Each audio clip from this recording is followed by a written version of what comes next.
The metallic walls of the Zephyrian interrogation chamber hummed with a low, ominous frequency that made Rayan's bones ache. His wrists burned against the energy restraints that held him suspended 3 feet above the polished floor, but the physical pain was nothing compared to the agony tearing through his chest. Across the sterile room, 2 transparent containment pods held the most precious things in his universe. Rose lay unconscious in the left pod, her dark hair floating in the suspension fluid like ink in water. In the right pod, his younger sister Maya's chest rose and fell in the artificial rhythm imposed by the alien life support systems. Commander Vexthal clicked his mandibles together, a sound Rayan had learned to associate with the Zephyrian sadistic pleasure. The insectoid alien's forearms gestured elegantly toward the pods, his compound eyes reflecting the cold light of the chamber. Such fascinating creatures. You humans, Vexthal said, his voice translated through the universal communicator with mechanical precision. Your emotional bonds create such delicious vulnerabilities. Tell me, Rayan Torres of Earth, which female matters more to your primitive heart? Rayan's throat felt like sandpaper.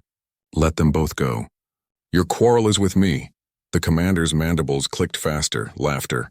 Oh, but where would be the poetry in that? You humans destroyed 3 of our mining colonies. Killed thousands of my people. Justice demands creativity. I was following orders, Rayan spat. Those weren't civilian colonies. They were military installations disguised as silence. Vexthal's primary arm slammed against the wall. You will choose. The female with whom you share genetic material, or the one with whom you share other intimacies. One lives, one dies. You have 30 seconds to decide, or I kill them both. The chamber's lighting dimmed and holographic numbers appeared in the air. 30. 29. Rayan's mind raced. Rose, his partner for 3 years, the woman he'd planned to marry after this damned war ended. She'd followed him to the Outer Rim colonies, left her career as a xenobiologist to work as a field medic with his unit. Maya, his baby sister, barely 19, who'd joined the Colonial Defense Force against their parents' wishes because she wanted to be like her big brother. 24, 23. You're monsters, he whispered. Perhaps, Vexthal replied, but we are not the ones who must choose. Rayan closed his eyes, feeling tears track down his cheeks. How could he sentence either of them to death? How could he live with himself afterward? 18, 16, then something shifted in his expression. His shoulders straightened despite the energy restraints, and when he opened his eyes, they burned with a fierce determination that made even Vexthal take a step backward. You want to see what makes humans different? Rayan's voice was deadly quiet. You want to understand why we've been winning this war despite your superior technology? 12, 11, 10. It's not our weapons. It's not our tactics. Rayan's laugh was harsh, bitter. It's that we refuse to accept your rules. For 7, could I choose myself? The countdown stopped. Vexthal's mandibles ceased their clicking. Explain. You want justice for your dead colonies? Fine, execute me instead of either of them. 1 human life for thousands of Zephyrians. That's more than fair by any standard. Vexthal approached slowly, his compound eyes studying Rayan with newfound interest. That is not one of the available options. Then you're about to learn another thing about humans, Rayan said. We make our own options. Without warning, Rayan twisted in his restraints, using his body weight to swing toward the control panel Vexthal had been operating. His military-grade neural implant, hidden from the alien scans by its bio-integrated design, interfaced with the Zephyrian systems for just a moment. Long enough. The containment pods began their emergency release sequence. Vexthal shrieked in rage, his forearms reaching for weapons, but Rose was already moving. The moment the suspension fluid drained, she kicked out the pod's front panel and rolled to the floor, her medic training keeping her oriented despite the disorientation. She grabbed the neural disruptor from Vexthal's belt as he lunged for the alarm. Maya emerged from her pod a heartbeat later, her younger reflexes serving her well.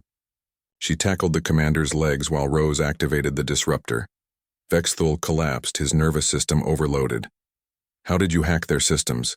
Rose gasped, working to free Rayan from his restraints. Human neural implants aren't in their databases, he replied, falling into her arms as the energy bonds released. They scan for known technology, but our implants integrate with biological tissue. To their sensors, it just looks like unusually complex brain activity. Maya was already at the chamber's control console, her fingers flying over the alien interface. I can't read their language, but the symbols are similar to the Centauri dialects. I think I can open the door. How do you know Centauri? Rose asked. Maya grinned, looking exactly like Rayan when she smiled. Big Brother wasn't the only one paying attention during xenolinguistics training. The chamber door hissed open, revealing the corridor beyond. Alarms began blaring throughout the ship. We need to reach the hangar bay, Rayan said, checking Vexthal's weapons. Our scout ship should still be in the docking bay. As they ran through the alien corridors, Rose grabbed his arm. You were really going to sacrifice yourself for us? Without hesitation, he replied. That's what family does. But I'm not. Yes, you are, Maya interrupted, breathing hard as they ran. Anyone willing to follow my idiot brother into a war zone and patch up his stupid mistakes is definitely family. Behind them, Vexthal's voice echoed through the ship's communication system, weak but furious. Impossible. No species refuses the choice. No one sacrifices themselves for others without gain. Rayan smiled grimly as they reached the hangar bay. Then you've never really understood humans at all. The scout ship's engines were already warming up. Another gift of his neural implants' interaction with human technology. As they lifted off, leaving the Zephyrian vessel behind, Rose leaned against his shoulder. So what happens when we get home? She asked. Rayan looked at his sister, then at the woman he loved. We make sure no one else ever has to make that choice. In the distance, the Zephyrian ship grew smaller, its occupants learning a lesson that would eventually help end the war. Humanity's greatest weapon wasn't their technology or their tactics. It was their absolute refusal to abandon each other.